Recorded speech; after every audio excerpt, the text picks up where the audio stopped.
Feel like your life is crumbling around you, or your greatest dreams are just within your grasp, you're on the verge of your next best thing. When certified hypnotherapist and master life coach Laura Richer found herself on the verge, instead of having a breakdown, she used it as a way to break through and truly transform her life. Now she works with people every day, helping them to do the same. Tune in to Laura's hit new show, On the Verge Radio, to learn how you can use your breakdown for a breakthrough. Hi, everybody. You're listening to On the Verge Radio. We're broadcasting here on Transformation Talk Radio. I am your co-host, Andy Lucas, and I'm here with host Laura Richer. Hi, Andy. Hi, everybody. Thanks for tuning in today. We have a very exciting show. Yes, we do. Laura is a certified hypnotherapist, a master life coach, and she is the owner of Seattle Healing Hypnotherapy, Reiki, and Life Coaching. And in our past episodes, we've been talking about toxic relationships. The first one is kind of with yourself. Then we talked about toxic relationships at work. And then our last episode, we talked about toxic love relationships. Well, today, we do not plan to leave you hanging. After you have identified and let go of that toxic relationship, what happens next? And that's what we're going to be talking about today. So we have a very exciting guest coming to visit us for the second half to give us some expert dating advice. Dr. Pepper Schwartz is going to be here. And if you are not familiar with Dr. Pepper Schwartz, she is a sociology professor at the University of Washington, and she has had a 40-year-long career as an expert in love and commitment and relationships. And she is also one of the experts on our favorite reality show, Married at First Sight. Ooh, so yes. We are so excited to have her in the studio with us today. Yeah, she'll be offering up a lot of advice on dating and finding love and maintaining those love relationships. So please stay tuned for that. So what did Foxy Brown say about dating? I think she said to find a prince, you have to kiss a lot of toads. And you know what? I've kissed a lot of toads. Like many of you listening, Laura and I both did the dating thing for a while. Mm-hmm. We were in the trenches 4 to 5 years. Exactly. And a lot of it was fun. Some of it maybe wasn't. Exactly. And it took us each down a path, I think, where we were able to kind of identify what do we not want and clarify what we did want. Yes. Or do want. So that's why we wanted to share some of our experiences with you today and what we learned along the way so that dating doesn't have to be terrible. And it can actually be a lot of fun. It can be fun. So we know that there's like more than 10 dating apps out there, and it can kind of feel overwhelming. It can be disappointing. It can feel like a second job. So, Laura, can you, if you don't mind, share with us your post-divorce dating experiences? Yes, I would love to. So, in case you missed any of our past episodes, you can go to ontheverge.com and onthevergeradio.com and hear those. And we talked about toxic love relationships. So sometimes when you're post-divorce, you're just maybe right out of a toxic love relationship, or at least one that wasn't working out. And for me, when I got divorced, I moved back to Seattle, which is my hometown. I'd been living away for 10 years, and I just really needed to take some time to process everything that had happened to me. Plus, I decided to start a business during that time. But I was reluctant to do that and to put that work in, and I just kind of was looking for a Band-Aid. I wanted a distraction, something that would keep me from dealing with some of the negative emotions I was experiencing. So I started dating during that time, which in hindsight might have not have been the best time to start dating. It happens. Yes. And what I found in that experience, because I was kind of coming from a place of feeling a little bit wounded, is that I connected with a lot of other wounded people that were recently divorced, people that were maybe not quite ready to date yet either. So not that those experiences were necessarily bad, but it wasn't the right time to find a really healthy relationship. And I think we just want to point that out because sometimes it does take some time to get over something. And if it's not working for you right now, it may be that there's some other things you need to do for yourself. Absolutely. Rachel Machasek, I'm not going to say her name right, but she's the author of The Science of Single, One Woman's Grand Experience in Modern Dating, Creating Chemistry and Finding Love. And she said something that I think is really poignant for this. She said, I believe with all my heart that the cliches are true, that we are our own best friends and best company, and that if you're not right for yourself, it's impossible to be right for anyone else. Yes, absolutely. And that really goes to what you're saying. You were processing a 10-year marriage, and so how are you going to find somebody right away who's going to be the ideal person because you weren't? Yeah, exactly. Yeah. So I think that it's good just to be gentle with ourselves and realize that sometimes we're working on other things and that that's okay. Some other mistakes that I made when I was dating is I really kind of had a time limit in mind. I thought I needed to meet someone before I turned 40. I'm not sure exactly what I thought was going to happen when I turned 40. Like something was big weight was going to come fall out of the sky and knock me on the head or something. But because of that, I think it kind of pushed me into some situations that really didn't work for me, but I had put this limitation on myself. So I was trying to be more open-minded, and that maybe wasn't necessarily the best way to go about it. And I see that for clients too. And sometimes my clients are even really young. They might still be in their 20s and they feel this sense of panic. So I just think it's important to remember that things happen at the right time. People find love in their 70s and 80s. Like you don't have to put a time limit on anything. You're never too old. Right. When it's right, it's right. Yeah. Well, you did a cleanse, didn't you? And that kind of... I did. I had gone on some disappointing dates, and I kind of decided I was over it for a little bit, and I really realized I had gotten into a really happy place in my life.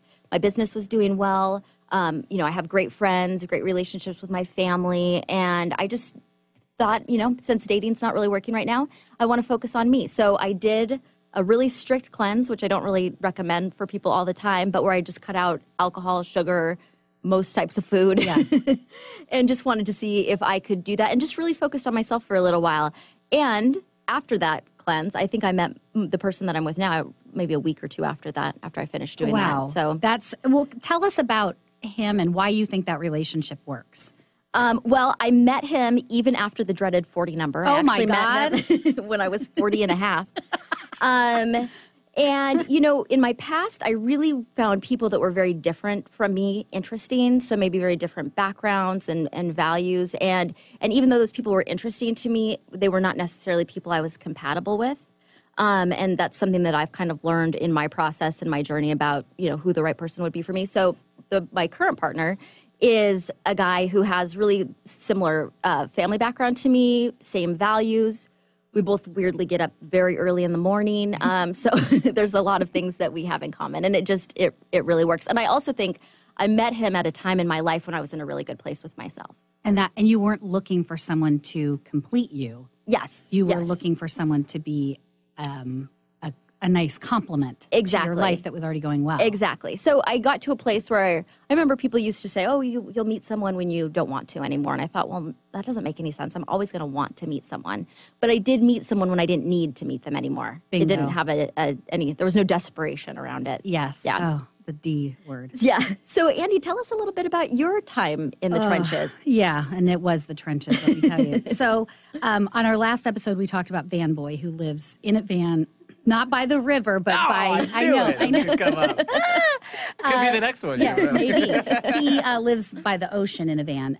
But so we had dated for about 4 years. And so right after that, I thought, okay, well, I'm just going to start dating. And I dated a couple people and it was like, this is miserable. I'm still depressed about this. And so I took about 3 years to completely process, heal from that relationship, and really look at what my part was in that toxic relationship, because it was really easy just to point the finger at him, but I absolutely played a part in a lot of it. So by the end of 2015, I legitimately started online dating.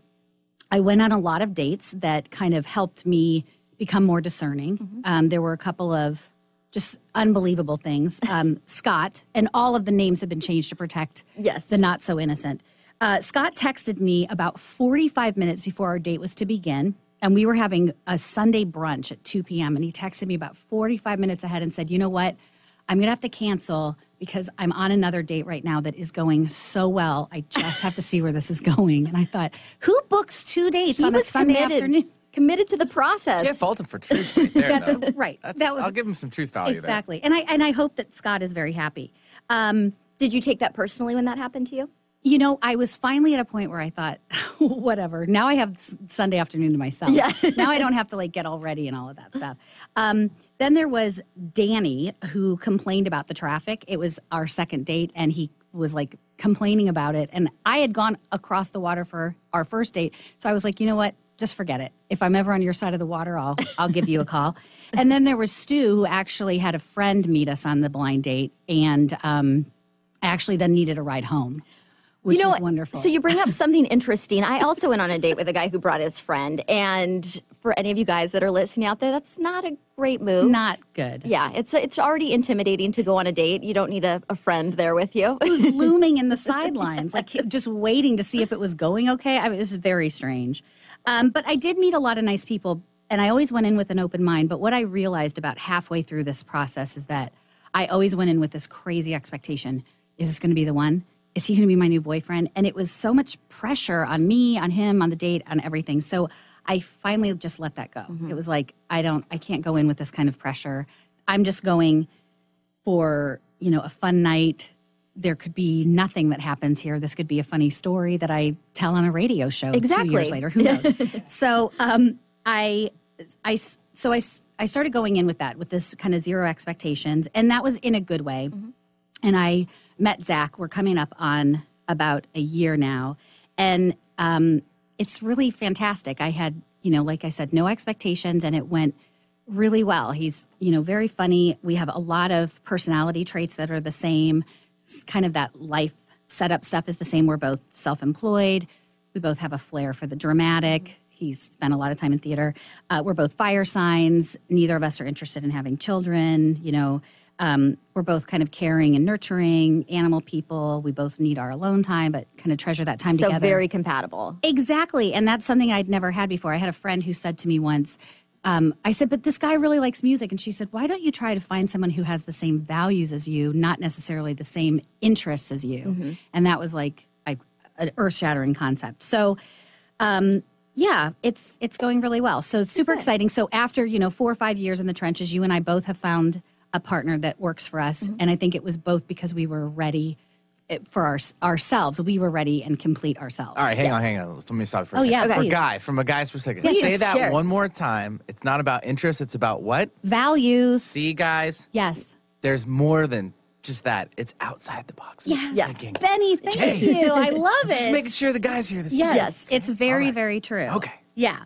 So we are about to take a break, but Laura, please tell everyone how they can get in touch with you at Seattle Healing Hypnotherapy, Reiki, and Life Coaching. So you can just give us a call at 206-765-8265 or find us at my website, seattlehealinghypnosis.com. We do offer a 30-minute complimentary consultation. So if you have any questions about how we might be able to help you with your dating life, if you're feeling stuck or find yourself in that hamster wheel of bad dates, then give us a call. Absolutely. And we have created an email. If you want to share any of your dating stories with us, we would love to hear them.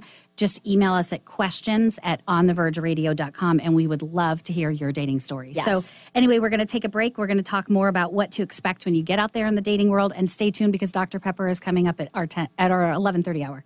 All right, thanks. Stay tuned on Transformation Talk Radio.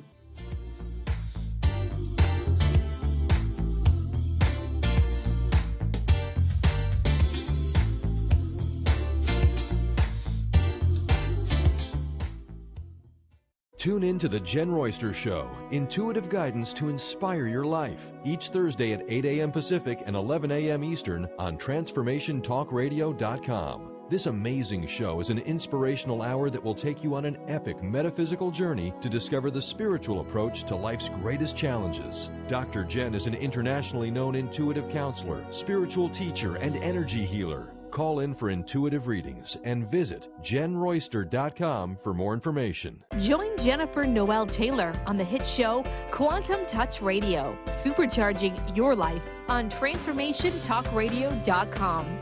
You'll take a quantum journey as we reveal powerful yet simple steps to create more abundance, better health, emotional and mental vibrancy, and happier relationships using universal quantum touch principles. For more information, visit jennifernoeltaylor.com. Tune in to The Truth is Funny with Colette Steffen each Wednesday at 8 a.m. Pacific, 11 a.m. Eastern on TransformationTalkRadio.com. This hit show will have you thinking outside the box and riding the wave of infinite potential. Join Colette on the Higher Self Network, inspiring listeners to shine their brilliance and ensure success while roaring with laughter as they recognize the humor of the giant cosmic joke. Visit thetruthisfunny.com. practice living in wholeness and achieve fulfillment in your life with your body in full service to you. Sign up for the Body Tune-Up. 6 online classes designed for radical self-healing and self-regeneration. Go to CorneliaStephanie.com. Evolve. Become a practitioner now. Are you searching? Looking for a sign? A message you need to hear? From the great unknown? From the most mysterious place that is the most familiar to your soul in the depths of who you are? The universe put someone here to talk to, someone God gave a blessing to, that you may find insight with. TheAngelLady.net. 1-800-323-1790. 1-800-323-1790. Is traditional medicine not working for you? Do you still feel as if your health isn't 100%? Here at the Holistic Medical Center, Dr. Nushin Darvish and the qualified staff look through the dimensions of wellness and start a healing plan prioritized to your needs. Our physicians assess the whole you until complete health is achieved. Get the help you need by visiting drdarvish.com or call 425-451-0404.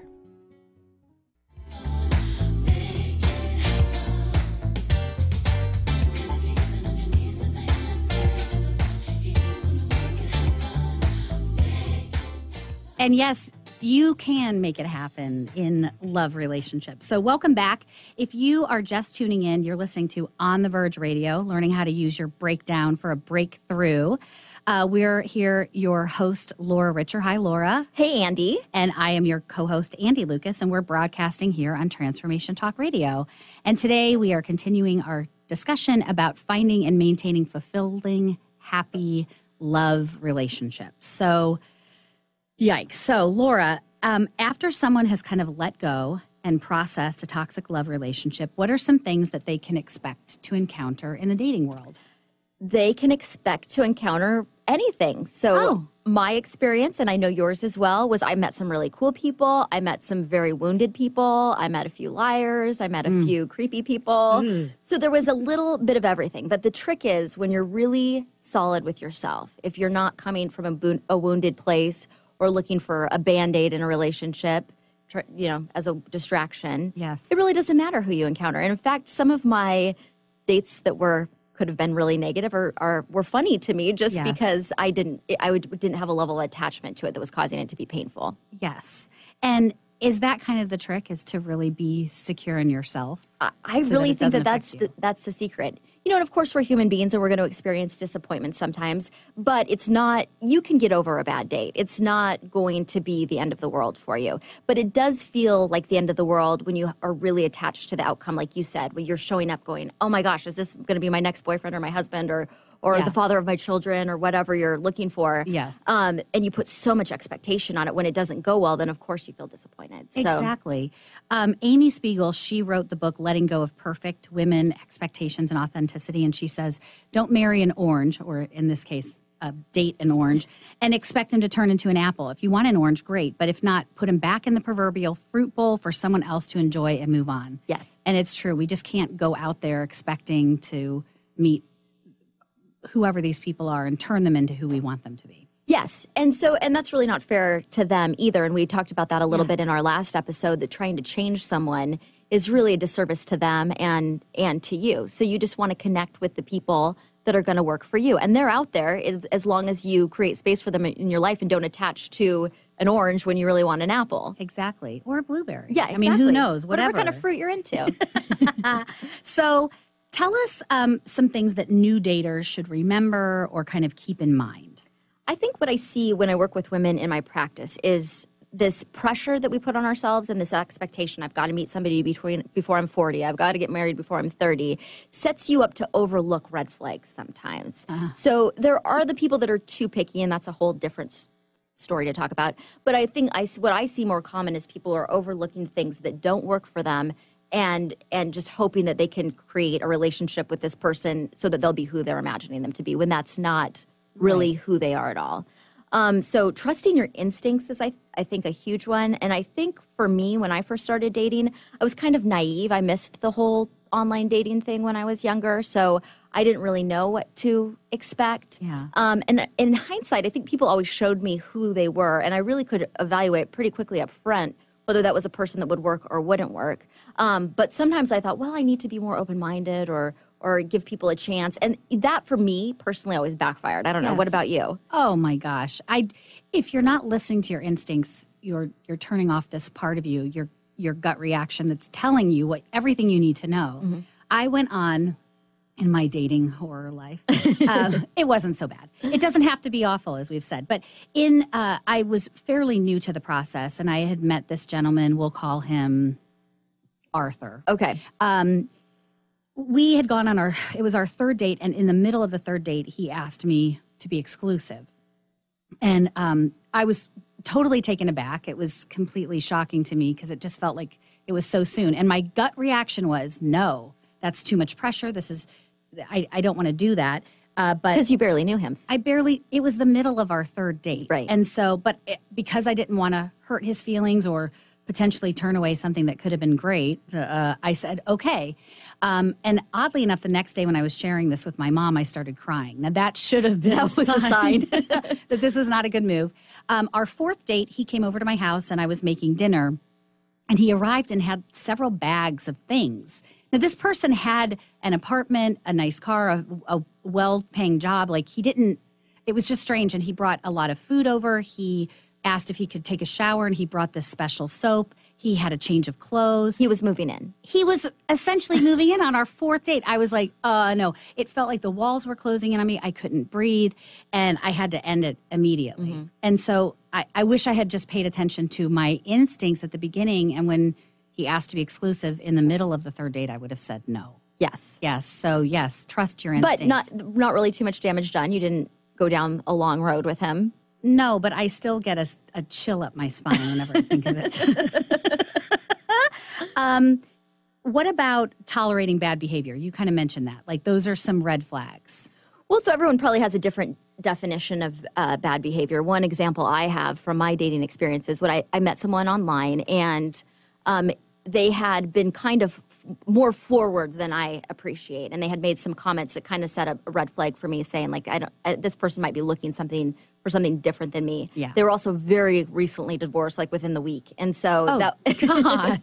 that was also kind of a red flag. But, that's fast. Yeah.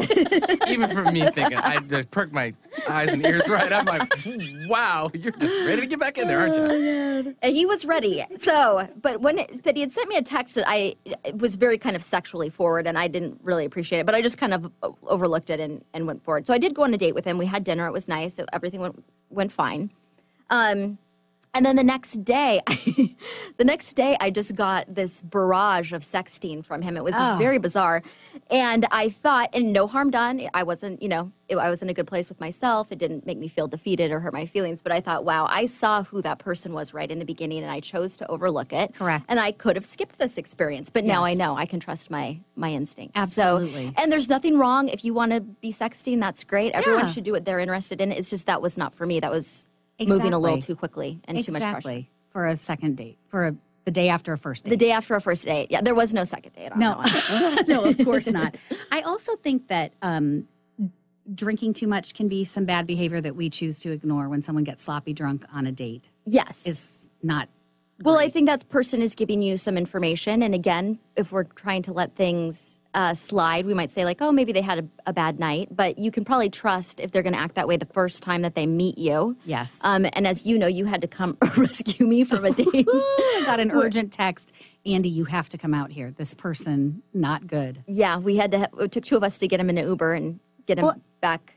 From what I remember, he planned a date with you on a day that he was going to be out on a boat with friends drinking all day. Right, which didn't work for me. That wasn't behavior I was looking for. He passed out at the table several times while we were there, and then was going to drive home, and we had to push him into an Uber. Where do you find these guys? I mean, Yeah. Oh, well, okay, that explains it right there. Okay, never mind. Now, let me just say this, though, because we're telling some of our funny stories. We did go on some very nice dates with lovely people that, not together, we didn't. No. Yeah.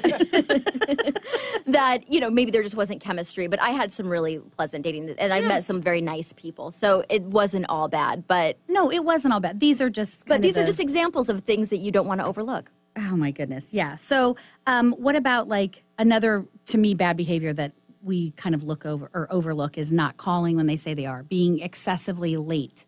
Oh, my gosh, that one guy who kept every 10 minutes would text, can we push it back 10 minutes? Can we push? And finally it'd been an hour and a half. And then I was sitting there waiting for him. And then he texted and said, I'm going to be an hour late. Like, just forget it. Yeah. Just forget it. I wouldn't even hold on that long. I don't. Well, You're nice. That's what there was an absent thing going on, and I wanted to try the sugar cubes. It was just like a different kind of thing that I wanted to.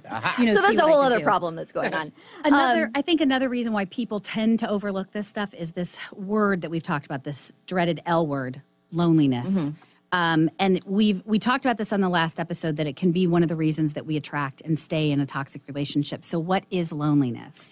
I was reading a book by Brene Brown called Braving the Wilderness, which is a really great book. And she talks about loneliness, meaning that you feel like you're not part of a group that you want to belong to. And that kind of resonated with me. I thought about, when I was divorced and in my late 30s and I, all my family's married and a lot of my friends are married. And I really just felt excluded from a couple, and that kind of made me have a sense of not belonging. Yeah. So that could be a reason. Another thing for me that loneliness has always been is a fear around focusing on my own goals and doing things for myself. So it's just that I want to achieve. And so it felt easier to just focus on another person. And if that other person wasn't there, then I felt lonely because I had to focus on my own fears of accomplishing what I wanted to accomplish. Yeah. So I think loneliness is kind of an interesting emotion because there can be so many things underneath it. Yeah, absolutely. It's never really the fear of being alone. Yeah, it's the fear of being alone with your thoughts. And I ask people, my clients all the time, well, when you say you feel lonely, do you don't like being alone? And they'll say, oh, no, I love spending time by myself. Yeah. So it usually is not that. It's not that. Yeah. All right, so we're going to take another quick break. When we come back, we are going to be joined by Dr. Pepper Schwartz. We're so excited about this. We're Married at First Sight. She's going to be giving us some great tips for finding and maintaining healthy love relationships. Can't wait. Stay tuned for more On the Verge Radio here on Transformation Talk Radio. By letting me give you a little bit of a scenario of what my life is all about. First off, I am 35 years old. I am divorced, and I live in a van down by the river.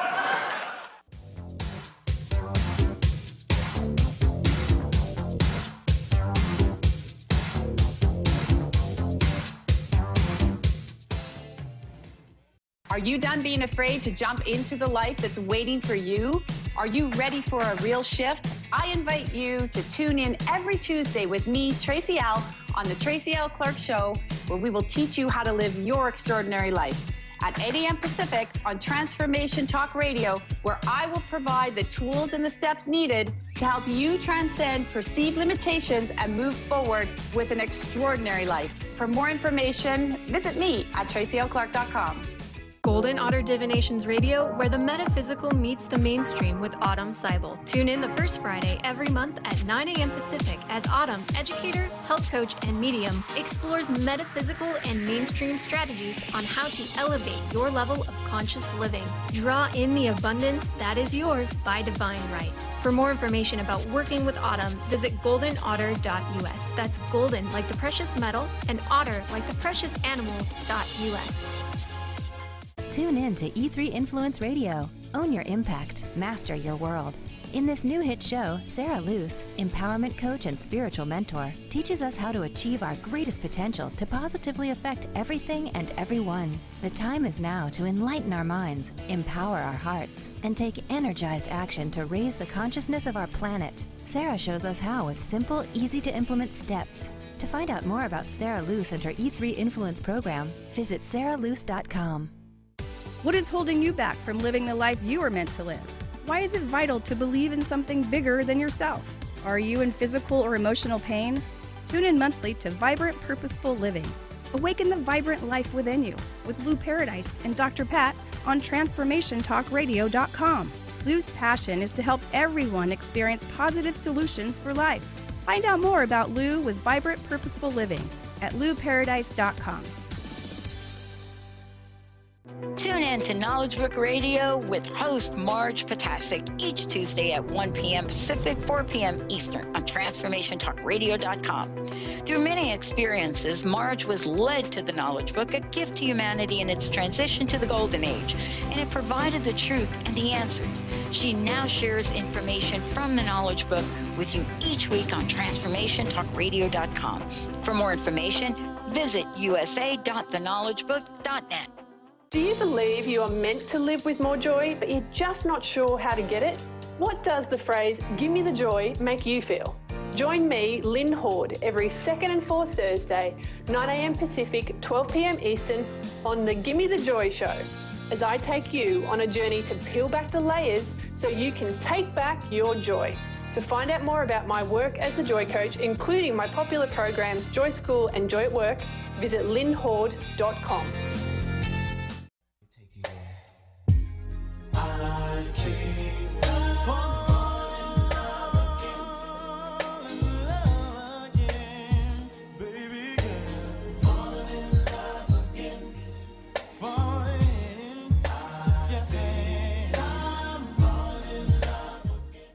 Welcome back to On the Verge Radio here on Transformation Talk Radio. And we are talking about falling in love and how exciting this can be.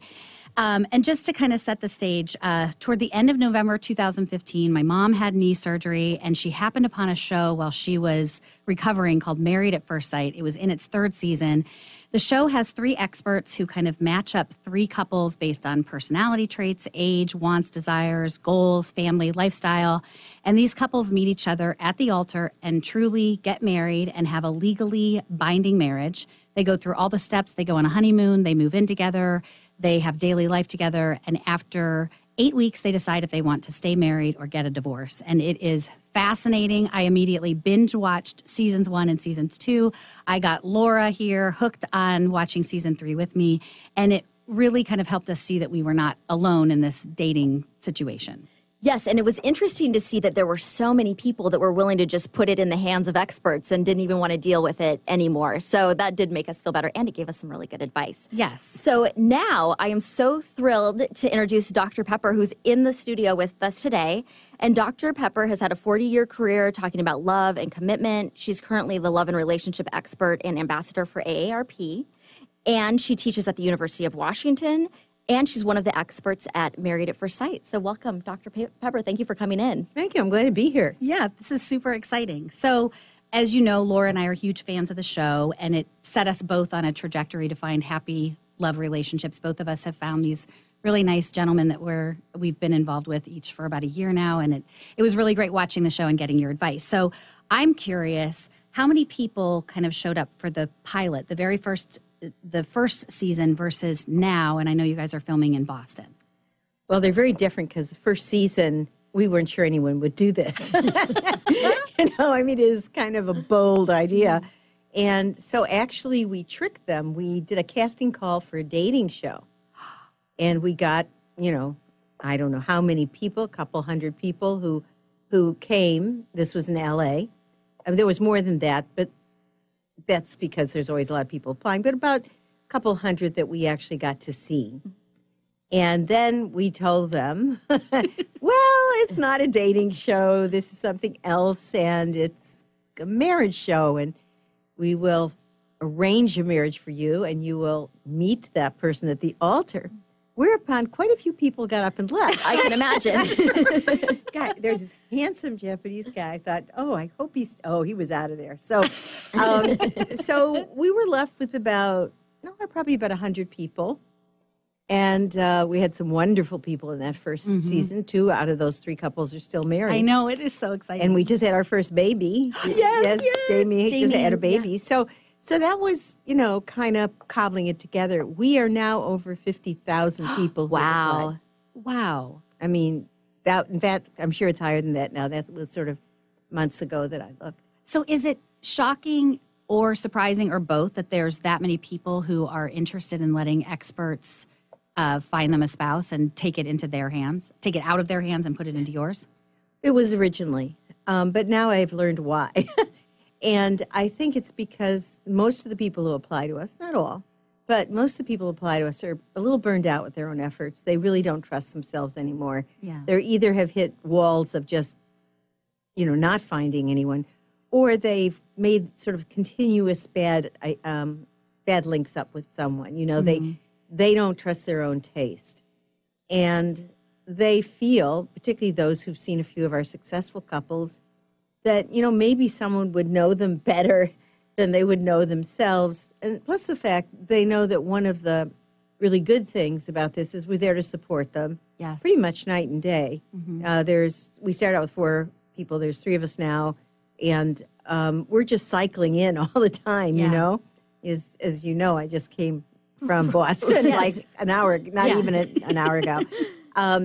And so I think it's really quite...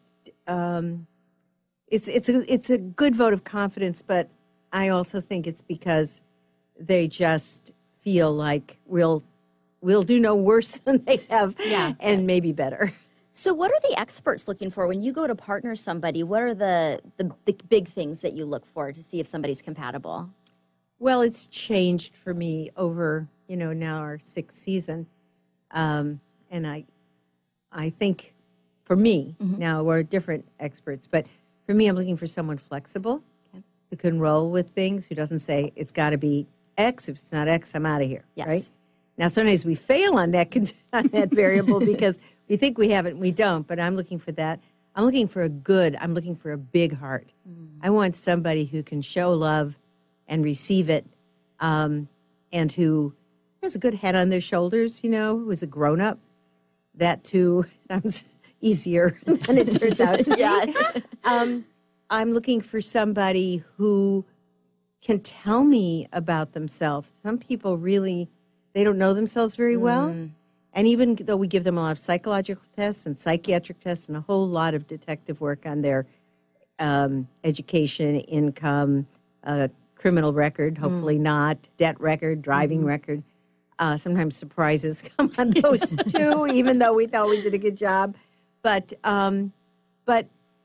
basically, somebody has to have a good sense of themselves, because if they don't, it's a lot harder for us to do it.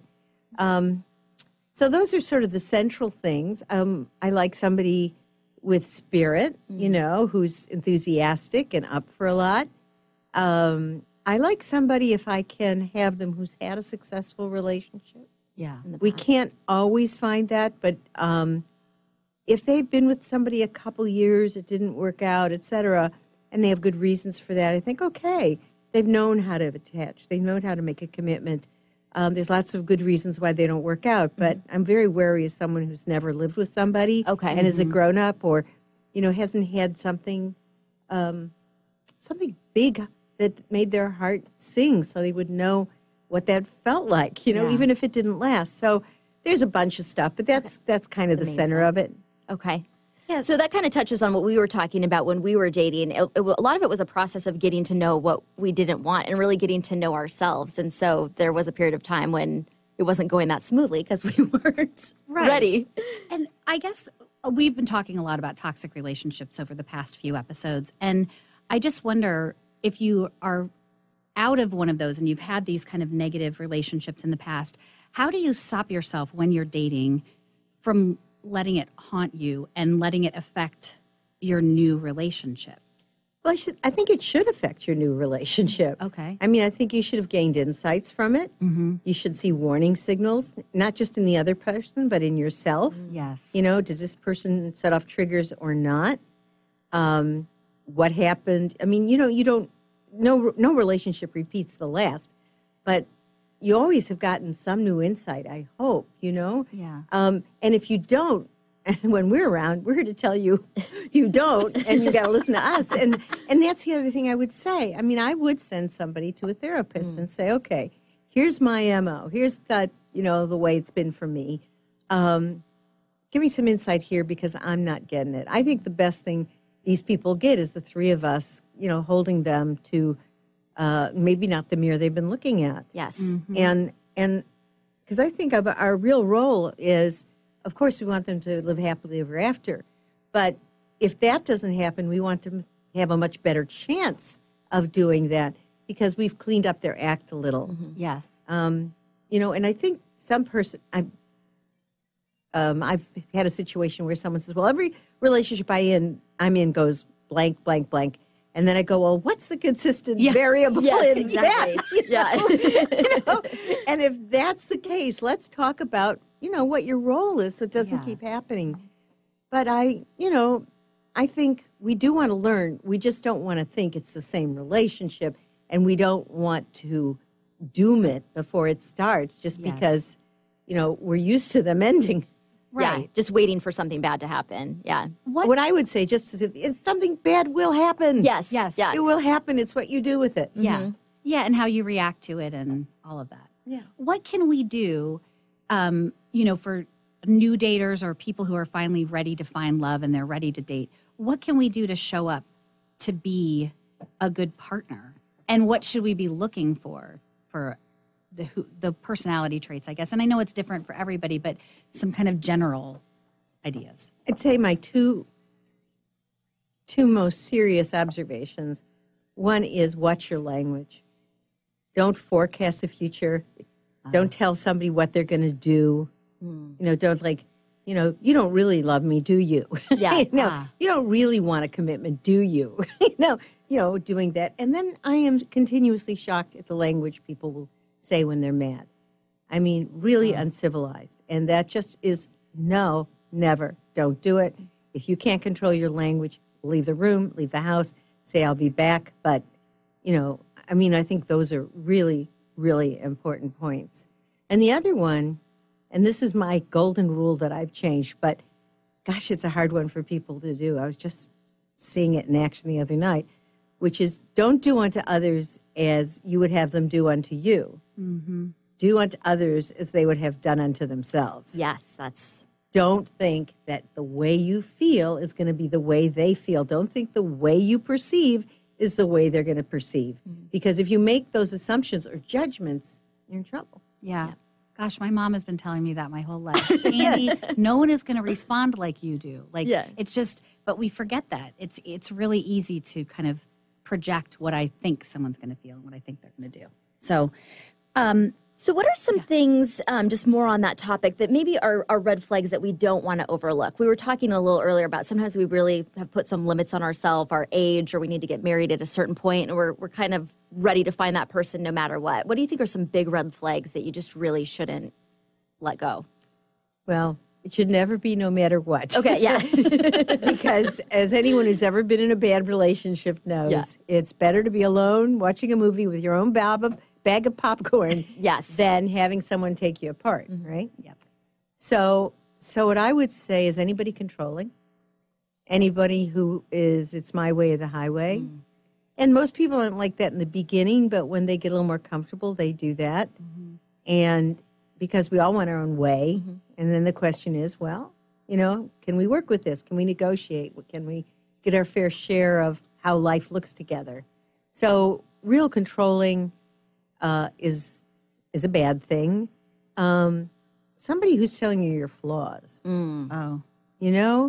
It's another way of being controlling. Try to take you down just a few pegs. And this should be somebody who sees you as glorious, perhaps not perfect, but wants to build you up. They, everybody says this old hackneyed phrase, but it's true. They've got your back. Yeah. They make you feel better and stronger and more attractive and more verbally talented. And, you shine and they like it. And anybody who starts to react badly when you are shining, someone you really don't want. Yes. Yeah, that is very true. Someone who can't, I dated someone who now lives in a van by the water.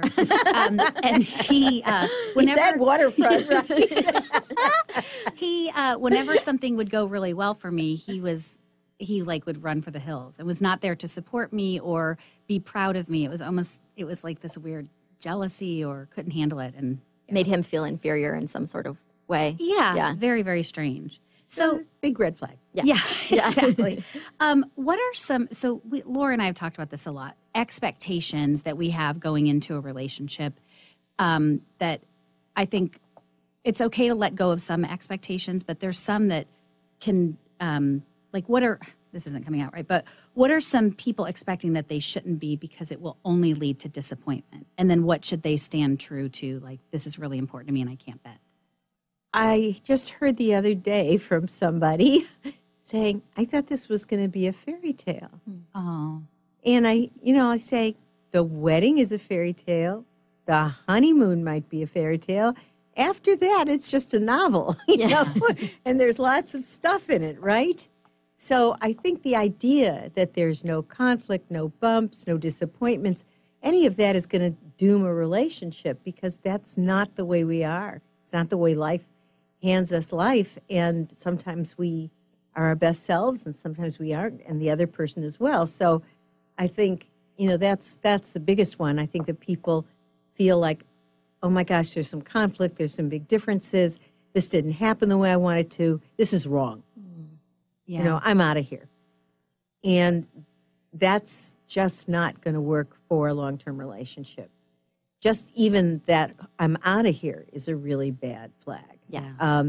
Because I know why people want to. They get frustrated, they get angry. And I'm not against anyone taking a time out, mind you. Give me a half hour. I'm not doing well here. In fact, I think it's a good idea. But to disappear, to not engage, to not talk, to stonewall. I love John Gottman's work, and one of his things, he says, to look out at somebody who won't engage, who stonewalls, who just literally will disappear rather than deal with whatever it is. Those are kind of things where it's not going to work, or it's not going to work well. Mm-hmm. So the couples that did make it on the show, and now even when a couple has a baby, what do you see as you've seen them over the years? What are the traits that they have that have made their relationship successful? It's a good question because they're so different. And, I would say part of it is, tongue and groove. That is to say, one person has what the other person needs and they know it. And they're relieved to have it. For example, in first season, Jamie and Doug, Jamie came from no family, no support, just a really horrific background. And here's Doug, who's got a warm, supportive family, and they're all there for them, and they take her in, and we knew that this would be something really good for her. Mm-hmm. The other thing is Jamie's intense and ambitious and excited, and she needed somebody who was less so, warm, supportive. In the beginning, she didn't know she needed that. Okay. She'd been dating, traders and, techie, people who were full of themselves. She needed to be able to shine, and she needed someone who loved that. Mm-hmm. Yes. And was there for her, and who was patient, because Jamie had to go through a lot of stuff. Jason and Courtney from that first season, Courtney's one of the most talented interpersonally talented people I have met in all the seasons. She has a good sense of what to say, when to be supportive, when to back off, and when it's time for her to get what she needs. Yeah. And, that's, hey, some people are good swimmers, some people aren't, right? Yeah. Some people are good with that kind of stuff, some people aren't. And she was also in a situation where her husband was dealing with two very stressful things. Becoming a firefighter academy, really, that's hard work. Yeah. And full of fear in terms of whether you can make it or not, right? And then his mother was dying. Yeah.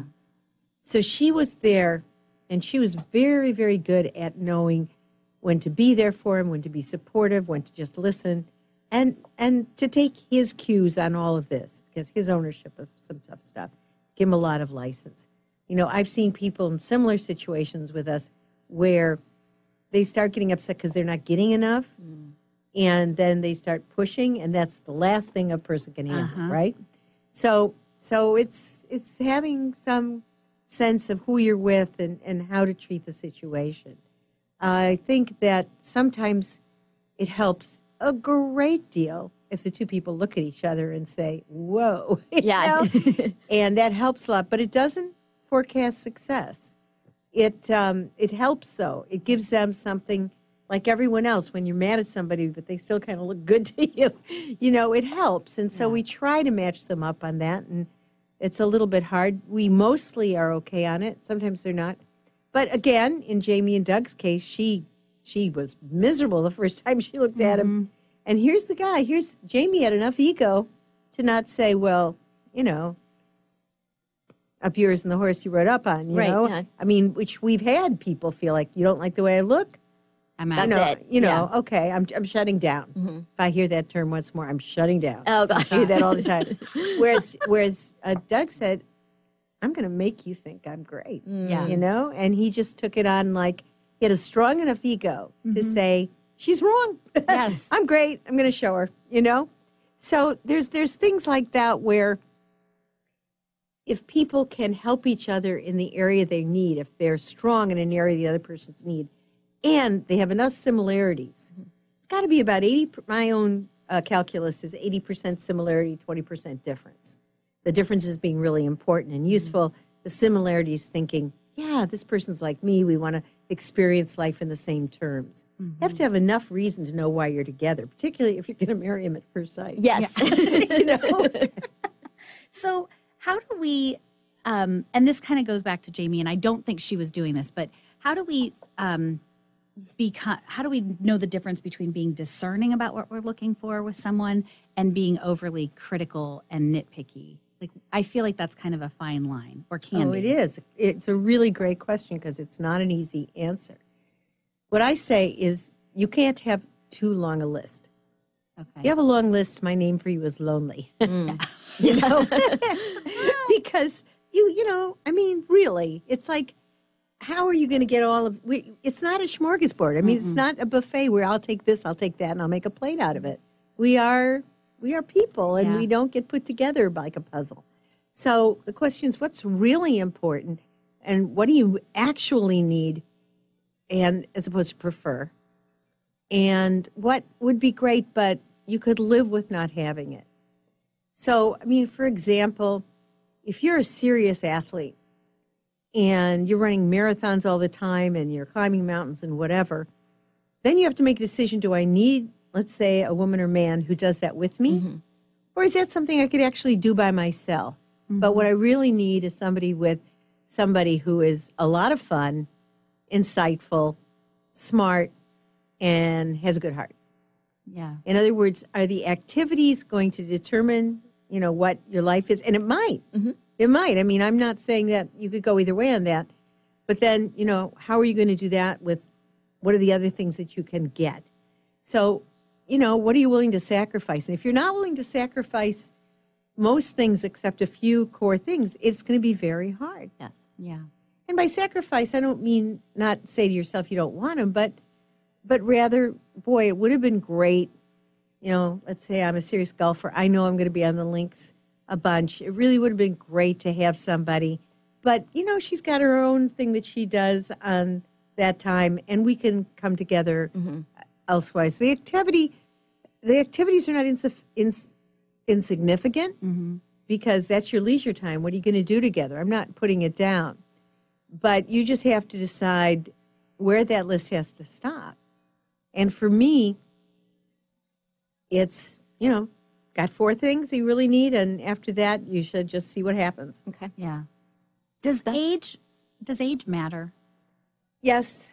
Yes, it does. Occasionally not. I was very surprised with Courtney, who was just becoming 25 years old, at how talented she was. On the other hand, I've seen some people who were just too young. They just didn't know how stupid some of the things were that they got upset about. Yeah. Sometimes you need a little bit of life to know that that's not the issue. There's important things out there, but that's not one of them, right? Right. What about education level?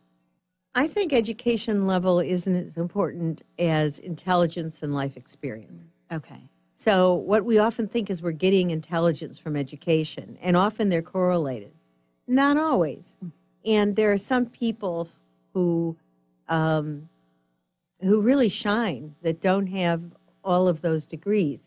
I think in general, it's an easy way if you were doing it sort of just like, for an online dating site to kind of get a sense of somebody who would have intelligence and some broader education. But I've seen people who are very impressive who didn't do it the usual way. Well, Dr. Pepper, this has been so fantastic. I can't believe we only have about a minute left. Thank you so much for joining us. This has been fantastic. When is the new episode or the new season going to be on? Do we know yet? New season will start in January. Yay! I cannot wait. It's in Boston. We have a quick question. We're wondering if you're going to do an over 40 series at any point. I have so tried. Okay. I have so tried. I tell them this all the time. They don't even, they like talk to the hand. Yeah. So it's. They haven't met us. Yeah. Exactly. Okay, No, it's true. It's true. I think we need more help in the over 40s crowd. We've already done it wrong for a while. Thank you. Yeah. I think they're going to be more flexible. You're going to know yourself better. Yes. I mean, believe me, I'm trying. Okay, I'm saying, good. couldn't we have one couple? Yes, just you know, one. that would be older than 40, 50, 60. I mean, people that would be poignant and interested and I think ready for commitment. So, believe me, if it doesn't happen, it isn't because I'm not annoyingly pushy about it. Okay. Well, we're putting our request out there. We'd love to see that. Thank you so much, Dr. Pepper. Bye, everybody. Bye. You've been listening to On the Verge Radio, using your breakdown for a breakthrough with Coach Laura Richer. We all have that moment in life when we are on the verge of big change. This time of transition is a wild and unknown place.